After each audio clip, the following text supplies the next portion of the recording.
ചോദ്യം ചോദിക്കുന്നത് ആദ്യത്തെ അവസാനത്തെ അവതരിക്കട്ടെ. മാർക്കോ സിനിമയ്ക്ക് ശേഷം ഉണ്ണി മുകുന്ദൻ മലയാള സിനിമയുടെ 6ാമത്തെ സൂപ്പർ സ്റ്റാർ ആണ് എന്നുള്ള നിലയിൽ വിശേഷണങ്ങൾ പല പ്രമുഖ മീഡിയാസും ഒരു ഫീച്ചറായിട്ട് ചെയ്യുന്നത് കണ്ടായിരുന്നു. അത്രത്തോളം ഇമ്പാക്റ്റ് മാർക്കോ സിനിമ ഉണ്ടാക്കിയിട്ടുണ്ട്. ആസ് ആൻ ആക്ടർ ഉണ്ണി മുകുന്ദൻ്റെ കരിയറിൽ ഒരു വലിയ സ്റ്റാർഡം സപ്ലൈ ചെയ്ത സിനിമയാണ് മാർക്കോ, അതിലൊരു സംശയവുമില്ല. അപ്പോൾ ഉണ്ണി മുകുന്ദൻ സെലക്ട് ചെയ്യാൻ ആഗ്രഹിക്കുന്ന ഇത്തരത്തിലുള്ള ഫാമിലി സബ്ജക്റ്റിലൊക്കെ ആ ഒരു പ്രതീക്ഷാഭാരം ഇനി തൊട്ട് വരില്ലേ? അതൊരു നെഗറ്റീവ് പെർസ്പെക്റ്റീവായിട്ട് സിനിമനെ ബാധിക്കുമെന്ന് തോന്നുന്നുണ്ടോ? ബ്രദർ, ഞാൻ ആക്ച്വലി ഒരു സിനിമയും ഞാൻ ഇങ്ങനെയൊക്കെ ആയിത്തീരുമെന്ന് വിചാരിച്ച് ചെയ്യുന്നതല്ല. ലൈക്ക് നമ്മൾ ഇപ്പോൾ എടുത്തു പറഞ്ഞത്, ഇപ്പോൾ ഗെറ്റ്സ് എ ബേബി കഴിഞ്ഞിട്ടാണ് സിനിമ ചെയ്തത്. റിലീസ് നേരത്തെ ആയി പോയെന്നേ ഉള്ളൂ. അതൊരു ടെക്നിക്കൽ റീസണാണ്. നമുക്ക് അങ്ങനെ ആയിപ്പോയി, അതും പ്ലാൻഡ് അല്ല. നെക്സ്റ്റ് 1-2 പടങ്ങൾ ഞാൻ ഓൾറെഡി സൈൻ ചെയ്ത് എൻ്റെ ടീം അതിന് വേണ്ടി വർക്ക് ചെയ്യുന്നുണ്ട്. അപ്പോൾ പെട്ടെന്ന് മാർക്കോ ഇങ്ങനെ ആയി എന്ന് വിചാരിച്ചിട്ട് പ്രത്യേകിച്ച് മാറ്റങ്ങളൊന്നും എൻ്റെ ജീവിതത്തിലും ഇല്ല, പ്രൊഫഷണൽ തീരുമാനങ്ങളും ഇല്ല. ഞാൻ ട്രൈ ചെയ്യും സിനിമകളുടെ. ഇപ്പോൾ മാർക്കോ പ്രൊഡക്ഷൻ ലെവലിൽ മെയിൻറ്റെയിൻ ചെയ്തൊരു ക്വാളിറ്റി ഉണ്ട്. ആ പ്രൊഡക്ഷൻ ക്വാളിറ്റി മെയിൻറ്റെയിൻ ചെയ്യാൻ നോക്കും. ബിക്കോസ് അത് ഗെറ്റ്സ് എ ബേബിയിലും ഉണ്ട്. അപ്പോൾ ഇനി വരാൻ പോകുന്ന സിനിമകളിൽ അങ്ങനത്തെ ഒരു എക്സ്പെക്റ്റേഷൻ ഡെഫിനറ്റ്ലി ഉണ്ടാവും. അത് നല്ലൊരു സ്ട്രെസ്സാണ്. അത് ഞാൻ എൻജോയ് ചെയ്യുന്നുണ്ട്. അടുത്ത സിനിമ ഏതാണ്, ഏത് സിനിമ ചെയ്താലാണ് കുറച്ചും കൂടി നമുക്ക് ഗ്രോത്ത് ഉണ്ടാവുക. ഞാൻ കാരണം ഇപ്പോൾ മലയാള സിനിമയിൽ എന്തെങ്കിലും ഒരു ആഡ് ഓൺ സംഭവിക്കുകയാണെങ്കിൽ നല്ല രീതിയിൽ എനിക്ക് സന്തോഷമേ ഉള്ളൂ. എന്ന് വെച്ച് ഞാൻ ഇപ്പോൾ ഒരു പാൻ ഇന്ത്യ സിനിമകൾ ചെയ്യുക, ഞാൻ ഒരു സ്ഥലത്ത് പോലും Marco is A pan India movie എന്ന് ഞാൻ എൻ്റെ ടീമിൽ പറഞ്ഞിട്ടില്ല. ആ സിനിമ മെറിറ്റിൽ സഞ്ചരിച്ച സിനിമയാണ്. ആ സിനിമയ്ക്ക് അങ്ങനത്തെ ഒരു ആക്ഷൻ, അങ്ങനത്തെ ഒരു സ്വഭാവമുണ്ട്, പെട്ടെന്ന് ട്രാവൽ ചെയ്യും. Gets A baby is A bigger concept vice കുറച്ചും കൂടി യൂണിവേഴ്സൽ സബ്ജക്റ്റാണ്. പക്ഷേ അതിൻ്റെ പാക്കേജിങ്ങിൽ നമുക്ക് എല്ലാ റീജിയനിൽ എല്ലാ ആൾക്കാർക്കും നമ്മുടെ തമാശകൾ പറഞ്ഞിട്ടോ അല്ലെങ്കിൽ ഈ സബ്ജക്റ്റിന് റീമേക്ക് ആവാൻ സാധ്യതയുണ്ട്. ഇപ്പോൾ റീമേക്കൊക്കെ ആയിക്കഴിഞ്ഞാൽ ഗെറ്റ്സ് എ ബേബി എന്നൊരു മലയാളം സിനിമ റീമേക്ക് ചെയ്ത് ഇന്ന സ്ഥലത്ത് പോയി. ബിക്കോസ് ഈ ഗൈനക്കോളജി അല്ലെങ്കിൽ IVF സെറോഗസി ഒക്കെ ഡിസ്കസ് ചെയ്ത ഒരുപാട് സിനിമകളുണ്ട്. നമ്മുടെ റിലീസിന് മുന്നേ ഒരുപാട് ഹിന്ദി സിനിമകളുടെ റീമേക്ക് ആണോ ഈ സിനിമ എന്ന് ആൾക്കാർ കമൻറ്റുകൾ ഇടുന്നുണ്ടായിരുന്നു.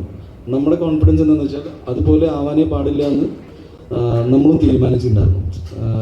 ഇതുപോലെ ആവില്ല. അപ്പോൾ ഈ സിനിമ ഈ സ്റ്റൈലിൽ വേറെ എവിടെയും വന്നിട്ടില്ല. അപ്പോൾ ഒരു റീമേക്കിന് സാധ്യത ഈ സിനിമയ്ക്കുണ്ട്.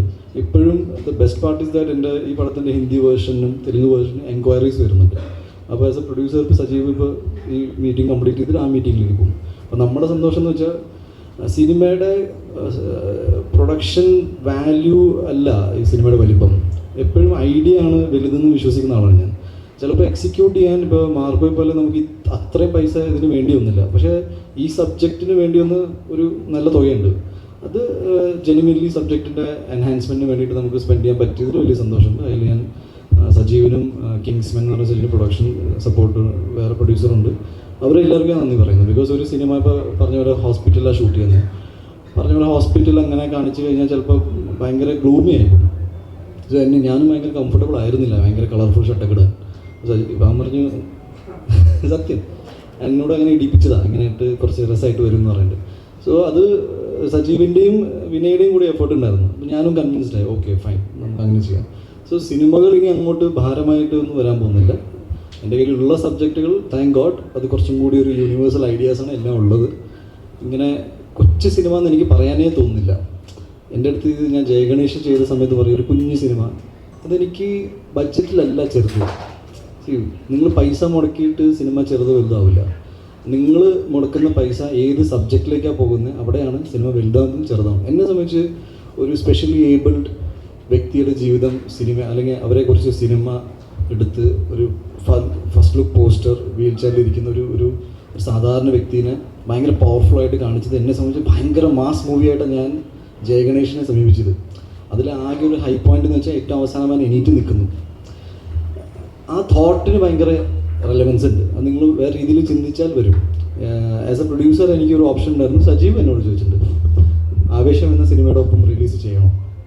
എനിക്ക് മനസ്സിലായി, യെസ്, യൂത്ത് എല്ലാവരും ആവേശം എന്ന സിനിമയ്ക്ക് വേണ്ടിയിട്ടാണ് കാത്തിരിക്കുന്നത്. പക്ഷെ ഞാൻ ആ സിനിമ എടുത്തത് ഒരു ഇൻക്ലൂസീവ്നെസ് എന്നൊരു ഐഡിയ. അതായത് നമ്മൾ പലപ്പോഴും പറയാറുണ്ട് എല്ലാവരും ഒരുമിച്ച് കൊണ്ട് നടക്കണം. പക്ഷെ അങ്ങനെ ഒരു കഥാപാത്രത്തെക്കുറിച്ച് സിനിമ ചെയ്തിട്ട് വലിയൊരു സിനിമ വരുമ്പോൾ കുഞ്ഞു പടം റിലീസ് മാറ്റിയാൽ നന്നായിരിക്കും സാമ്പത്തികമായിട്ട് എന്ന് ഒരു തോന്നലുണ്ടായപ്പോൾ അത് തോട്ട് വലുതാണെന്നാണ് ഞാൻ എപ്പോഴും വിചാരിച്ചത്. That's why the movie was released. ഞാൻ ഇപ്പോഴും പറയുന്നു, എന്നെ സംബന്ധിച്ച് as an actor also producer also ഞാൻ പൈസ മുടക്കുന്നത് ആശയത്തിലേക്കാണ്. ഒരു എന്താ പറയുക, ലോജിസ്റ്റിക്സ് നോക്കിയിട്ടല്ല. അതുകൊണ്ട് മാർക്കോ എന്ന സിനിമയ്ക്ക് ചിലപ്പോൾ നമുക്ക് ഷരീഫ് എന്ന എൻ്റെ സുഹൃത്ത് ഇതിൽ പ്രൊഡക്ഷനിലേക്ക് എൻ്റെ കൂടെ വന്നപ്പോൾ ഷരീഫിന് കൃത്യമായിട്ട് മനസ്സിലായി ഈ സിനിമ ഈ രീതിയിൽ എടുത്താൽ നിങ്ങളിപ്പോൾ പറയുന്ന അപ്രിസിയേഷൻ നമുക്ക് കിട്ടുള്ളൂ. അതൊരു വലിയ റിസ്ക് ആയിരുന്നു. പക്ഷേ മൂവി ബിസിനസ് റിസ്കി ആണെന്ന് നിങ്ങൾ എല്ലാവരും മനസ്സിലാക്കണം. ഇതിൽ പ്രൊഡക്ഷനിൽ വരുന്ന എല്ലാവരും, സജീവിനും കൃത്യമായിട്ട് അറിയാം, it's A risky business, A Gamble business. ഇതിൽ ഒരാളും ആരോടും മുടക്കിയ പൈസ ഓൺ ദി ടേബിൾ കിട്ടുമെന്ന് വാഗ്ദാനം പറയാൻ പാടില്ല. അങ്ങനെ പറഞ്ഞിട്ടുണ്ടെങ്കിൽ അത് ഫ്രോഡ് കേസാണ്. അങ്ങനെ പറഞ്ഞ് സിനിമകൾ ചെയ്തിട്ടുണ്ടെങ്കിൽ അത് അവരുടെ പുവർ അണ്ടർസ്റ്റാൻഡിങ് ഓഫ് ദ ബിസിനസ്സാണ്. സിനിമ എന്നെ സംബന്ധിച്ച് ഭയങ്കര ബിസിനസ് മോഡലിൽ നിൽക്കുന്ന സമയത്ത് എന്നിലെ പ്രൊഡ്യൂസർ, എന്നിലെ നടനെ ഉപദ്രവിക്കാതെ കാര്യങ്ങൾ ചെയ്തു പോകുന്നുണ്ട്. എനിക്ക് നല്ല സിനിമകളും ചെയ്യാൻ പറ്റുന്നുണ്ട്.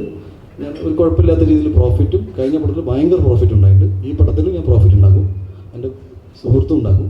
ഞാൻ പറഞ്ഞു, അതിൽ ഡെഡിക്കേറ്റഡ് ആയിട്ട് കുറച്ച് സമയം, അണ്ടർസ്റ്റാൻഡിങ് ഓഫ് ദ ക്രാഫ്റ്റ്. നിങ്ങൾ സിനിമ ഭയങ്കര മഹത്തായ കാര്യമാണെന്നൊക്കെ പറയുന്ന സമയത്ത് ഇതൊരു ബിസിനസ് ആണെന്ന് മറക്കാതെ, ഇപ്പോൾ ഇതിൽ ഒരുപാട് പേര് ഒരുപാട് കാര്യങ്ങളും നമ്പേഴ്സ് കേട്ടിട്ട് സജീവിന് തന്നെ ഒരുപാട് ഇനീഷ്യൽ ഡേയ്സിലൊക്കെ ആൾക്കാർ വരുന്നു, പേടിച്ച് പോകുന്നു, അനാവശ്യമായിട്ട് ചോദ്യങ്ങൾക്ക് നമ്മൾ ഉത്തരം കൊടുക്കുന്നു. ബട്ട് ഇതൊരു മൂവി ബിസിനസ്സാണ്. ഒരു സ്ഥലത്തും ഒരു ഗ്യാരണ്ടീഡ് കരിയറായിട്ട് നിങ്ങൾക്ക് തോന്നിക്കാണില്ല. നിങ്ങൾക്ക് എല്ലാ ആഴ്ച സിനിമ കിട്ടുന്നുണ്ടോ? ഇല്ലല്ലോ. അപ്പോൾ ഇനി വരാൻ പോകുന്ന മാസങ്ങളിൽ ചിലപ്പോൾ സ്ട്രൈക്കൊക്കെ ആണെങ്കിൽ നിങ്ങൾ എന്ത് ചെയ്യും? സോ എന്നെ സംബന്ധിച്ച് സ്ട്രൈക്ക് ഒക്കെ പറയുന്നത് ഭയങ്കര worst space in any industry.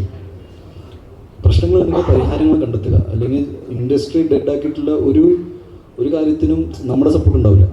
എന്ന് വെച്ചാൽ ഞാൻ ആകെ എൻ്റെ വീട്ടിൽ എൻ്റെ അച്ഛനമ്മേനെ നോക്കുന്നത് ഈ ജോലി ചെയ്തിട്ടാണ്. അതില്ല എന്ന് പറഞ്ഞാൽ ഞാൻ എന്ത് ചെയ്യും?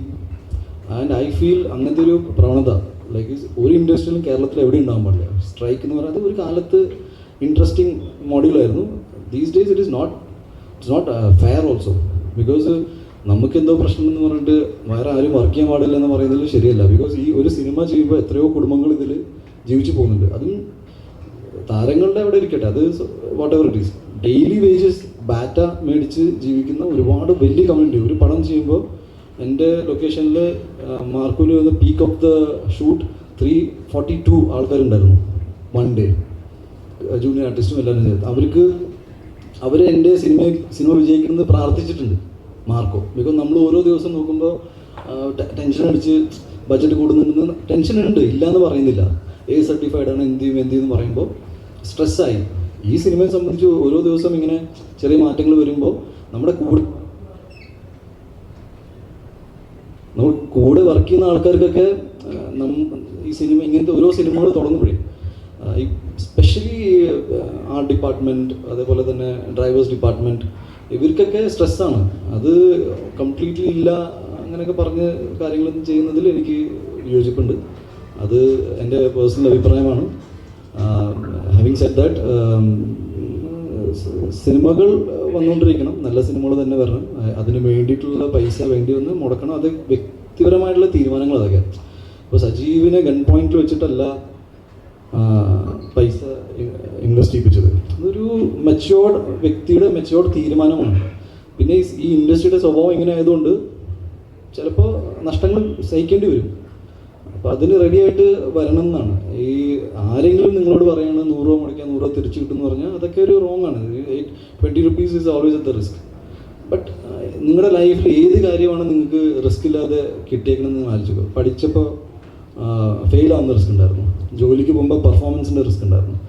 U go anywhere in the top section, business ലെവലിലാണെങ്കിലും ഏത് സ്ഥലത്താണെങ്കിലും ആ റിസ്ക് ഫാക്ടർ ഉണ്ട്. It's a choice. And risk എടുത്താലേ ലൈഫിൽ മുന്നോട്ട് പോകാൻ പറ്റുള്ളൂ. അതാണ് അതിൻ്റെ ഒരു അടിസ്ഥാനപരമായ കാര്യം. Thank you. ഈ എഡിറ്റർ ഷമീർ മുഹമ്മദിൻ്റെ ഇൻ്റർവ്യൂ എന്ന ടൈമിൽ അദ്ദേഹം പറയാനുണ്ടായി, ഉണ്ണിയുടെ ഒരു 2010